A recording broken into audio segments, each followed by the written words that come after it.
पहले तो जैसे कि पढ़ाई में बिल्कुल भी महिलाओं के लिए कुछ था नहीं, पर जब से योगी सरकार आई हुई है तो बहुत ज़्यादा मतलब हम लोगों को लड़कियां भी हमारी पढ़ेंगी और यही सब योगी सरकार ने। जो पहले की सरकार थी इतना फ्रीडम नहीं था कि लड़कियां बाहर निकल सके रात में, लेकिन अब निकलती हैं और फ्रीली घूम भी सकती हैं। अब इतना उन लोग को डर नहीं लगता।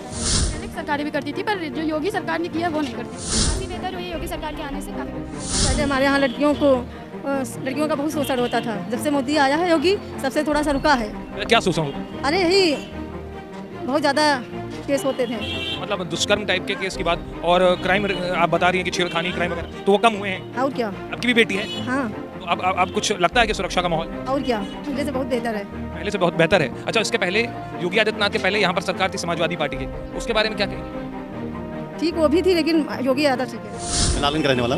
लालगंज, आप मुस्कुरा बहुत रहे हैं, लालगंज के नाम से मुस्कुरा रहे हैं, क्यों? इनकी बात तो मुस्कुराना तो ही है। या हमें लगता है कि आपका स्वभाव ही है मुस्कुरा। ये स्वभाव ही समझिए, या हंसमुख बने रहो ज़्यादा अच्छा रहता है। लेकिन एक बात है, जो इंसान हंसता बहुत है वो उसके दिल में बड़े कष्ट होते हैं। अब ये तो जब आदमी का संयोग पड़ता है तभी समझ में आएगा कि मतलब किस तरह का आदमी है, किस तरह का क्वालिटी है। अच्छा, लेकिन आपकी मुस्कुराहट से नहीं, मुस्कुराहट से तो ये लगना चाहिए कि कम से कम आदमी का दिल खुश हो जाए। अरे मुस्कुराहट के साथ बात की जाए तो आपका कॉन्फिडेंस और आपकी मुस्कान दोनों जबरदस्त है। हाँ।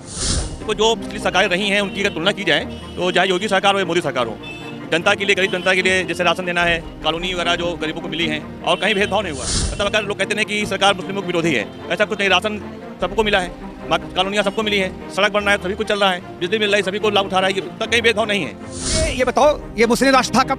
ईसाई राष्ट्र था कब?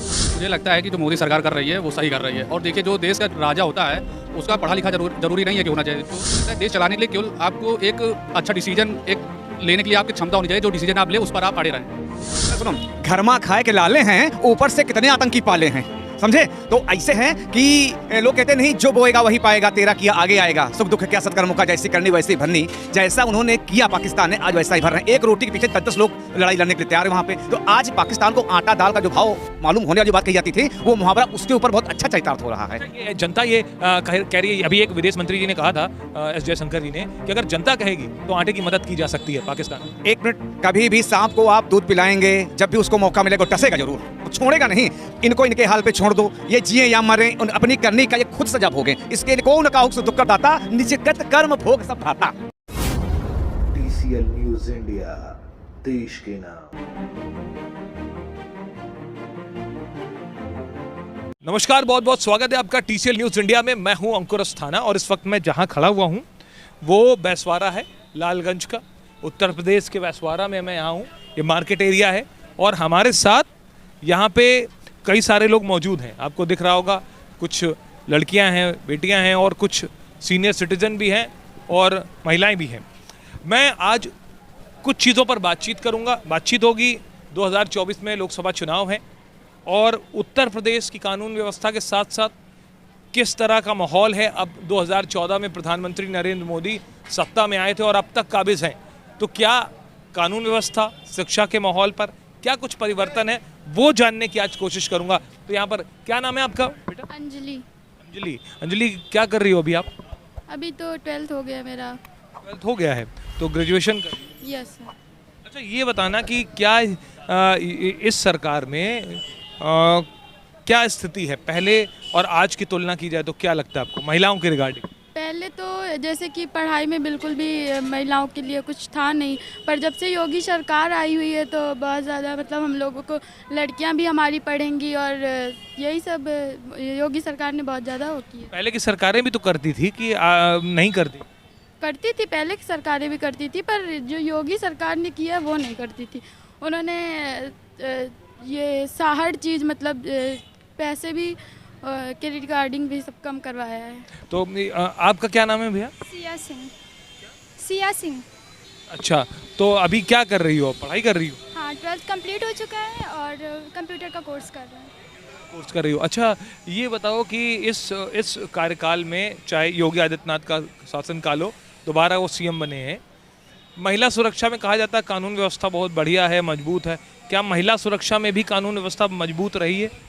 हाँ, ऑफकोर्स रही है, क्योंकि जो पहले की सरकार थी इतना फ्रीडम नहीं था कि लड़कियां बाहर निकल सके रात में, लेकिन अब निकलती हैं और फ्रीली घूम भी सकती हैं। अब इतना उन लोग को डर नहीं लगता है। पहले की अपेक्षा में अब सही लगता है? हाँ, अब सही लगता है। लड़कियां काफ़ी अब रात में निकलती हैं। आपने भी देखा ही होगा कि रात में काफ़ी लड़कियां निकलती हैं, फ्रीली निकलती हैं। तो मतलब ये कानून व्यवस्था जो है ये बेहतर हुई है? हाँ, काफ़ी बेहतर हुई है, योगी सरकार के आने से काफ़ी बेहतर हुई है। केंद्र में मोदी सरकार है, तो अगले साल 2024 में लोकसभा चुनाव है। क्या प्रधानमंत्री मोदी का शासनकाल, आपने देखा, आप तो पढ़ते भी होंगे, बेहतर है?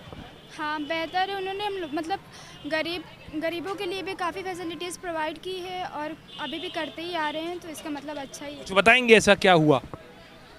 राशन, बिजली, पानी का कुछ ऐसा? हाँ, मुफ्त में उन्होंने मतलब राशन भी प्रोवाइड किया है और कोविड काल में उन्होंने बहुत सारी हेल्प की है गरीबों की। अच्छा, यहाँ पर एक लेडीज़ भी हैं, मैम आपके बच्चे भी होंगे। इस शासनकाल में केंद्र सरकार की बात की जाए, केंद्र में सत्ता में काबिज है मोदी सरकार और यहाँ पर योगी सरकार है। अगले साल 2024 में लोकसभा चुनाव है, क्या स्थिति लगती है आपको? क्या लगता है कि ये सरकार यही रहेगी? आपको इस सरकार में एक मां के तौर पर महिला की सुरक्षा पर भी सवाल है आपसे, शिक्षा के क्षेत्र में भी है और भी जो कानून व्यवस्था पर भी है, तो आप बताएं कुछ। अरे पहले हमारे यहाँ लड़कियों का बहुत शोषण होता था। जब से मोदी आया है योगी, सबसे थोड़ा सा रुका है। अच्छा, क्या शोषण होता?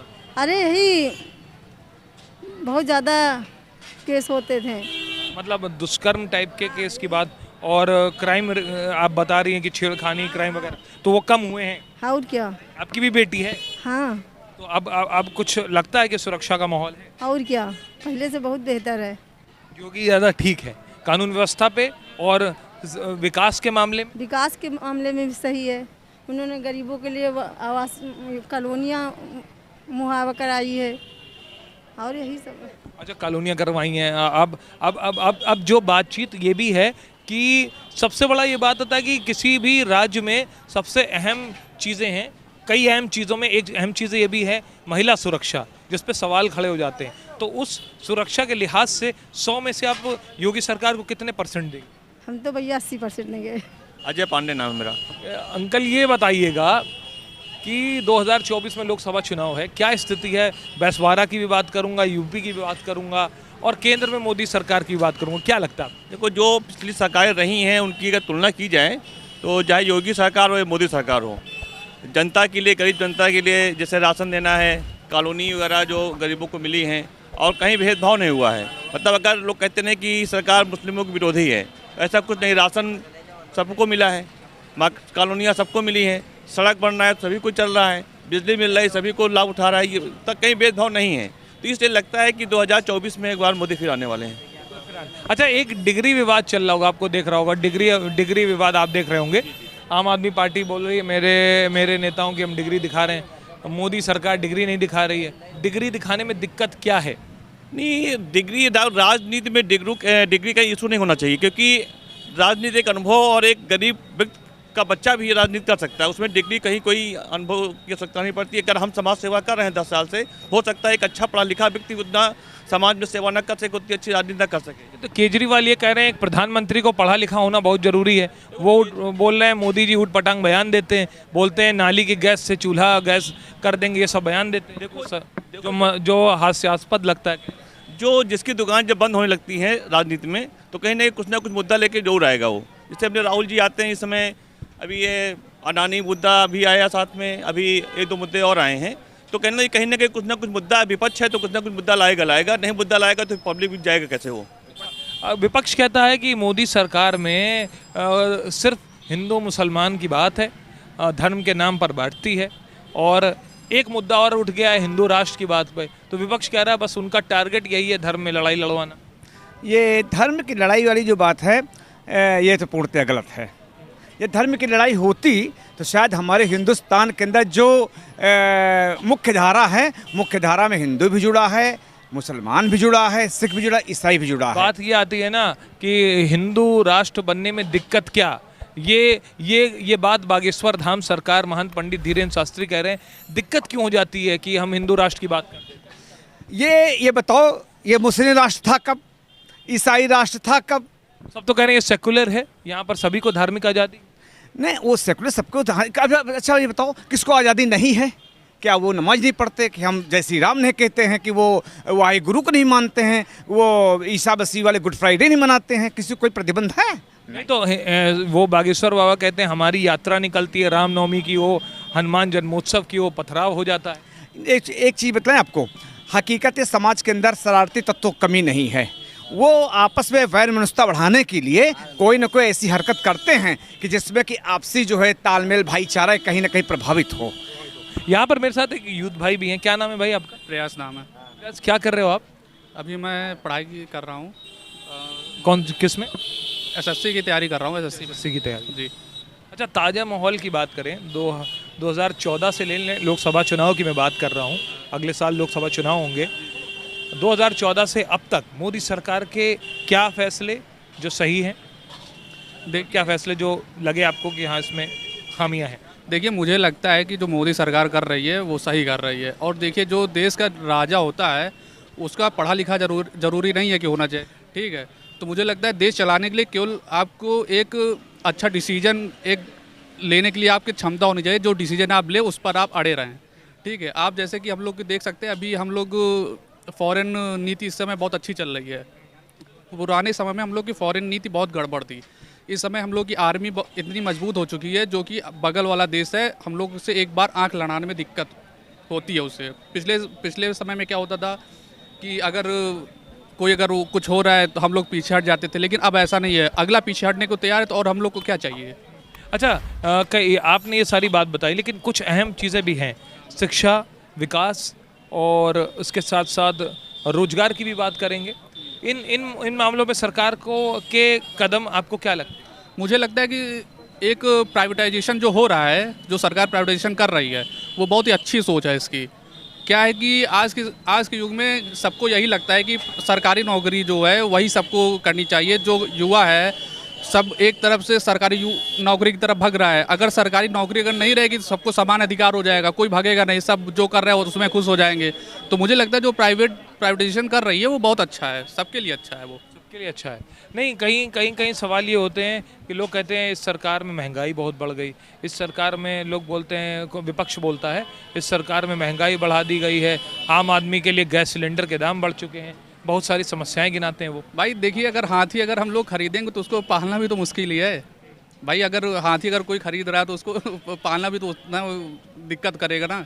तो ओवरऑल 100% में कितना आप इस सरकार को देंगे? मैं तो 95% देता हूँ। 95% जी, सभी विभाग में? जी। अच्छा, अगर बात की जाए मोदी के अपोजिट कौन, तो कौन हो सकता है? मोदी के इस समय अपोजिट कोई है ही नहीं। कोई नहीं है, कोई अपोजिशन में कोई लीडर ही नहीं। दावेदार तो विपक्ष में बहुत है, नीतीश कुमार हैं, उसके अलावा अरविंद केजरीवाल खुद को कहते हैं, वो लोग उसके अलावा मेडा का भी बाहर निकले नहीं है ना। तो मुझे लगता है इस समय मोदी का विरोध करने के लायक कोई है ही नहीं। तो और भी कई लोग हैं मेरे साथ बातचीत करने के लिए, मैं बातचीत करूंगा। और ये अंकल से मुलाकात, अभी तो हमने सबसे सवाल दागा था। हाँ, क्या नाम है अंकल आपका? मेरा अरविंद कुमार अग्निहोत्री, मैं लालगंज का रहने वाला हूँ। अच्छा, लालगंज। आप मुस्कुरा बहुत रहे हैं, लालगंज का नाम से मुस्कुरा रहे हैं, क्यों? इनकी बात तो मुस्कुराना तो वही है। या हमें लगता है कि आपका स्वभाव ही है मुस्कुरा। ये स्वभाव ही समझिए, या हंसमुख बने रहो, ज़्यादा अच्छा रहता है। लेकिन एक बात है, जो इंसान हंसता बहुत है वो उसके दिल में बड़े कष्ट होते हैं। अब ये तो बात अब ये तो जब आदमी का संयोग पड़ता है तभी समझ में आएगा कि मतलब किस तरह का आदमी है, किस तरह का क्वालिटी है। अच्छा, लेकिन आपकी मुस्कुराहट से नहीं, मुस्कुराहट से तो ये लगना चाहिए कि कम से कम आदमी का दिल खुश हो जाए। अरे मुस्कुराहट के साथ बात की जाए तो आपका कॉन्फिडेंस और आपकी मुस्कान दोनों जबरदस्त है। हाँ, तो आप यहीं लालगंज के रहने वाले, बैसवारा के ही रहने वाले? अच्छा, पूछना चाहूँगा कि 2024 चुनाव हैं अगले साल, क्या स्थिति है? और पहले की सरकारों में आपकी या मोदी के अपोजिट कोई चेहरा, या फिर मोदी आएंगे? ऐसा नहीं, ऐसा है कि इस समय जो है, इसमें स्थिति देखते हुए अभी तो ये नहीं संभव है कि मोदी को कोई हरा सकता है। अभी मतलब फ्यूचर में प्लान है हार सकते हैं? हाँ, नहीं अभी मतलब नहीं, मतलब 2024 की बात बता रहे हैं। 2024 की बात करें, अभी तो कोई हरा नहीं सकता मतलब। अच्छा, आगे की बात करी जाए, थोड़ा सा और आगे की, तो फिर क्या लगता है आगे की बात करी जाए? मोदी के बाद कौन? वो तो व्यवस्था, समय और स्थिति बताएगी। मोदी के बाद कौन?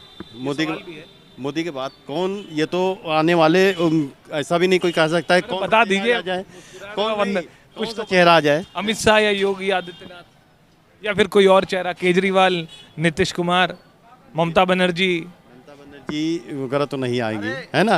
क्योंकि इस समय जो है अगर राष्ट्रीय पार्टी देखी जाए तो देखिए राष्ट्रीय पार्टी में भी नहीं रही हैं ममता बनर्जी, और ना पवार की पार्टी गई वो भी चली गई हैं, वो भी नहीं रही, और एक पार्टी और कोई है उसका ध्यान नहीं आ रहा है।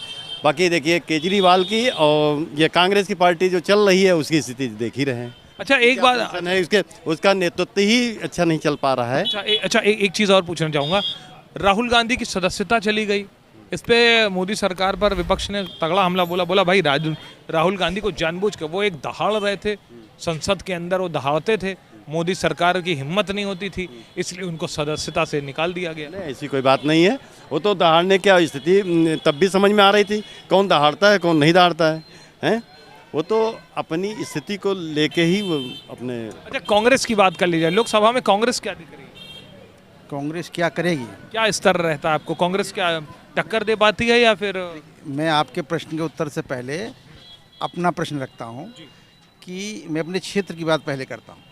क्षेत्र की बात मेरी ये है कि मेरे क्षेत्र के लोग जो चाहते हैं वो बैसवारा विकास समिति के माध्यम से जिला बनाने की मांग हम लोगों की है। क्षेत्र का जो भला करेगा बैसवारा जिला बनाएगा, उसके साथ हम लोग हैं, पहली चीज़।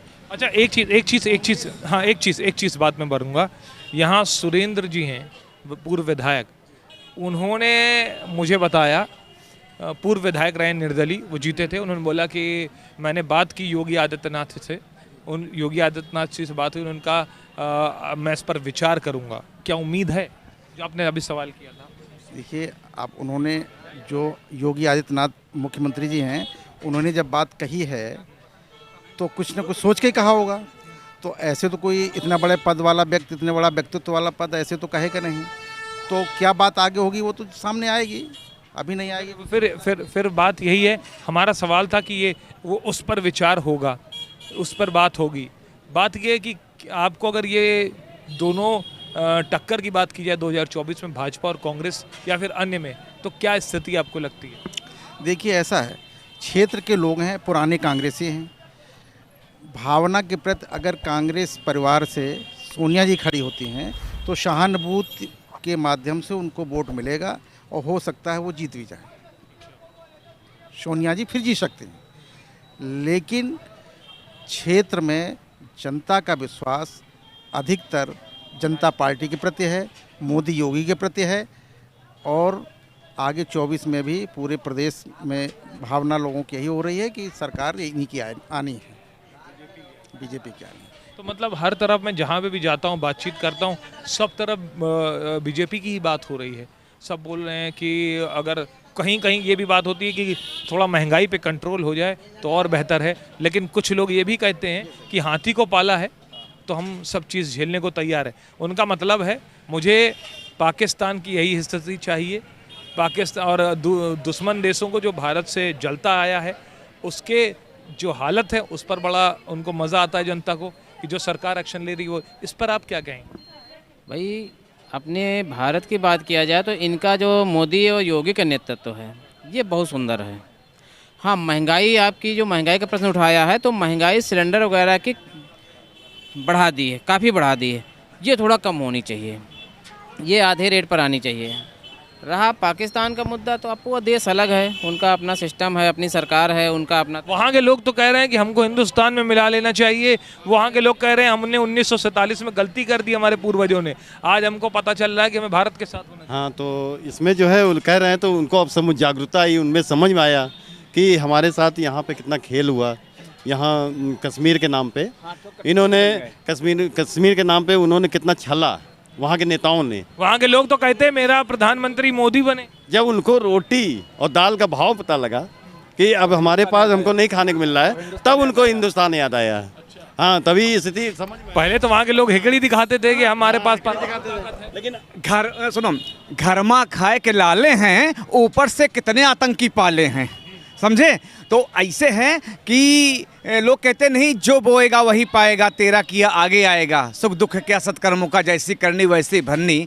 जैसा उन्होंने किया पाकिस्तान ने, आज वैसा ही भर रहे हैं। एक रोटी के पीछे 10-10 लोग लड़ाई लड़ने के लिए तैयार है वहाँ पे। तो आज पाकिस्तान को आटा दाल का जो भाव मालूम होने वाली बात कही जाती थी, वो मुहावरा उसके ऊपर बहुत अच्छा चरितार्थ हो रहा है। अच्छा, ये जनता ये कह रही है, अभी एक विदेश मंत्री जी ने कहा था, एस जयशंकर जी ने, कि अगर जनता कहेगी तो आटे की मदद की जा सकती है पाकिस्तान को। एक मिनट, कभी भी सांप को आप दूध पिलाएंगे, जब भी उसको मौका मिलेगा डसेगा जरूर, वो छोड़ेगा नहीं। इनको इनके हाल पे छोड़ दो, ये जिए या मरे, उन अपनी करनी का ये खुद सजा भोगें। इसके लिए कौन काहुक से दुख कर दाता, निचकत कर्म भोग सब भ्राता। नहीं तो हमारा तो ये है कि मुसीबत में सनातन धर्म में साथ देना, लेकिन साथ सुपात्र का देना चाहिए, कुपात्र का नहीं। तो मैं पाकिस्तान क्यों साथ दूं? जब हमने साथ देने की बात की थी तो उन्होंने हमारे जो है पुलवामा में, उड़ी में हमले करवा के हमारे पेट में खंजर घोंपा। यदि आज भूखों मर रहे हैं तो उनको रोटी दो नहीं, जो रोटी खा उसको छीन भी लो, जिससे भूखे मर जाएं। इनको दोबारा जिंदा हो गए तो फिर हिंदुस्तान की छाती पे मूंग दलेंगे।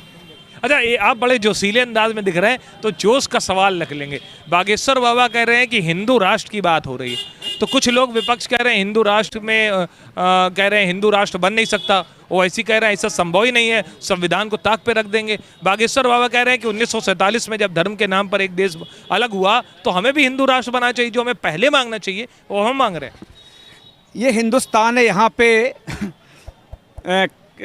कहा जाए तो एक से एक महान यानी कि अल्पबुद्धि के लोग हुए हैं, उन्हीं में से ये लोग भी हैं। मैं पूछना चाहता हूँ ओवैसी से और जिन लोगों ने कहा हिंदू राष्ट्र नहीं बन सकता, मैं फिर वही बात कह रहा हूँ, आखिर ये बताओ मुस्लिम राष्ट्र कब था, ईसाई राष्ट्र कब था? ये हिंदू का राष्ट्र था, सनातन धर्म की धरती है, और सिख भी हमारे साथ हैं, हमारे साथ ईसाई भी हैं, हमारे साथ मुस्लिम भी हैं। ये बताओ, ये बात जो आप कह रहे हैं हिंदू राष्ट्र, मैं कहता हूँ हिंदू राष्ट्र बड़े कमी क्या रहेगी, ये बताओ हमको। वो कह रहे हैं हिंदुओं को प्राथमिकता मिलेगी, तो बताओ उनको अन्य लोगों को प्राथमिकता क्यों नहीं मिले? कितने ही ऐसे देश पड़े हैं जहाँ हिंदी बोली जा रही, वहाँ पे क्या बोलते हैं कि मुसलमानों को भी प्राथमिकता दी जा रही, हिंदुओं को भी दी जा रही, और वहाँ बाकी भाईचारे के साथ लोग रह भी रहे हैं।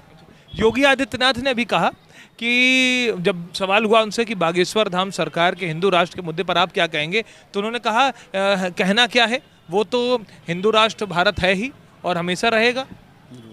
ये बात काफ़ी हद तक जो है पुराने हिसाब से देखा जाए तो भाई इसका नाम तो पहले ही हिंदुस्तान है, आर्यव्रत है और हिंदुस्तान है पहले से। अच्छा, हिंदू इसके अलावा और कहीं है कहाँ? आप सब जगह से तो पूरे विश्व से ख़त्म होते चले आ रहे हैं। Iran, Iraq, Afghanistan, Pakistan, Myanmar, जहाँ बर्मा, भूटान, नेपाल, सब जगह से ख़त्म होते चले जा रहे हैं। यहीं बचे हैं आप हिंदुस्तान में। तो हिंदुस्तान एक हिंदुस्तान पहले ही से है, तो अब इसको हिंदू बनाना, वो बनाना, ये कोई बहुत बड़ी बात नहीं होगी। और इसमें हमारी समझ से सनातन धर्म का ये थोड़ा सा प्रचार कर रहे हैं, और कोई ऐसी हिंदू वाली कोई बात नहीं है इसमें। हिंदुस्तान तो इसका नाम पहले ही से ही है, और हिंदू हैं कहाँ इसके अलावा? तो क्या मतलब है? वो तो खाली एक बात है। वो तो जगह हैं। वो तो हमको लगता है 24 का चुनाव के लिए ये व्यवस्था है। तो यही बात जिससे अभी भाई साहब ने कही अभी, तो मैं कहता हूँ यदि विश्व के अंदर जहाँ जहाँ हिंदू है वो हिंदू जरूर यहाँ से ही गया है, चूँकि हम लोग मध्य एशिया से आर्य लोग आए थे, जैसे हमारे तो धर्म तो एक ही है ना, बाकी सब तो पंथ है, धर्म तो सत्य सनातन धर्म है। हाँ, तो उसी का ही प्रचार प्रसार है। आगे से कह रहे हिंदुस्तान जो है हिंदू राष्ट्र होना चाहिए, तो हो क्या दिक्कत है? उन्होंने कहा कि हिंदू राष्ट्र होगा तो उसके बाद अगली मांग मेरी अखंड भारत है, जो टूटा। एक मिनट रुको, कोई चीज़ टूटी हुई है, सपोज करो कहीं आप गए, वक्त के टक्कर से फ्रैक्चर हो गया, क्या डॉक्टर उस टूटी हड्डी को नहीं जोड़ता है? जोड़ता है कि नहीं जोड़ता है? नंबर एक, यदि हमारा भारत उन परिस्थितियों टूट गया था, यदि आज जोड़ने की बात हो रही तो कौन सा गुनाह हो रहा? क्या टूटे हुए परिवार क्या पुनः नहीं जुड़ रहे हैं? टूटे हुए राष्ट्र क्या फिर से नहीं बन रहे हैं, फिर से जुड़ रहे हैं? आपका इतना बड़ा सोवियत संघ था, टूटने के बाद फिर जुड़ने को उसके, लेकिन नहीं जुड़ पाए, उसका दुर्भाग्य था।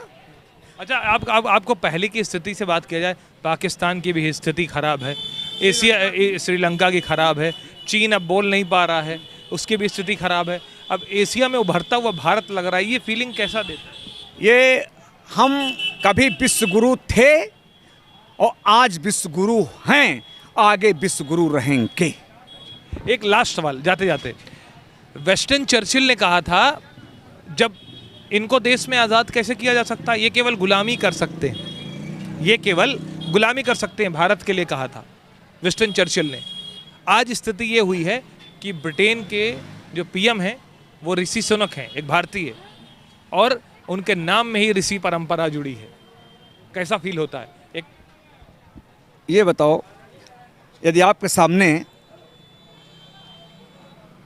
भगवान सीधा खड़े हो जाएं, कहें मैं विष्णु भगवान हूँ, मैं दर्शन दे रहा हूँ, तो क्या एक बार की आप विश्वास करेंगे? उसी तरीके से जो वहाँ के जो राष्ट्रपति हैं, वो कि प्राइम मिनिस्टर जी जो हैं वहाँ के, वो सनातन धर्म से वो जुड़े हुए हैं। उनके पॉकेट में आपके जो थे वहाँ के जो राष्ट्रपति थे, उनके उसमें जो वो हनुमान चालीसा रहा करती थी, हैं, इनके भी पास गीता रहती है, आज भी है। तो कुल मिला के आखिर विश्व गुरु हम हैं, तो विश्व क्यों हमारी तरफ देख रहा है आज टकटकी लगाए हुए? क्योंकि हम विश्व को सही रास्ता दिखा रहे हैं। पहले ऐसा नहीं हुआ था क्या? पहले भी हम विश्व गुरु थे ही। हाँ? तो हमें पिछली सरकारों में ऐसा क्या हुआ था कि भारत के आज जो देश अमेरिका भारत की बात कर रहे हैं, पहले ऐसा क्या था? पहले था, लेकिन अब जो है बीच में इनको गुलामी में कुछ लोगों ने जकड़ लिया था ना। अगर मुगल का काल आया या जकड़ लिया भारत को। अब तो मुगल के चैप्टर ही हट रहे हैं। इतिहास में बड़ा तरोड़ मरोड़ के जो है लिखे गए हैं। बाद में आज़ादी के बाद से जो यहाँ पर लागू हुआ है अपना पाठ्यक्रम, वो विद्यालय में बच्चों से लेकर बुजुर्ग तक जो है वो सब पाठ्यक्रम गलत जो है एंट्री की गई है, और जो है उसी का सुधार हो रहा है। उसी का सुधार होना भी चाहिए। अच्छा, तो मतलब ये आप सरकार के इस फैसले से सहमत हैं? इस फैसले से हम पूर्णतः सहमत हैं कि कम से कम जो है प्रयागराज को इलाहाबाद अल्लाह का जो है वो क्या बोलते हैं, एक पाकिस्तान होता है, इसे पाकिस्तान से पाकिस्तान बना, तो वो इलाहाबाद को प्रयागराज करके इन्होंने अपनी भारतीय परंपरा को फिर से वेद पुराणों से जोड़ने का प्रयास किया है। मुगल काल में जो हटाया गया है, मुगल काल को जो हटाया गया है, तो वो इसलिए अच्छा है कि उसको बार बार कुरेदा ना जाए, वही चीज़ फिर मानसिकता न लाई जाए, क्योंकि वो फिर दर्द उत्पन्न हो कि फिर हमारे लोगों पर जो के साथ इस तरह हुआ, इस तरह व्यवहार हुआ। फैजाबाद जैसे था उसको अयोध्या कर दिया।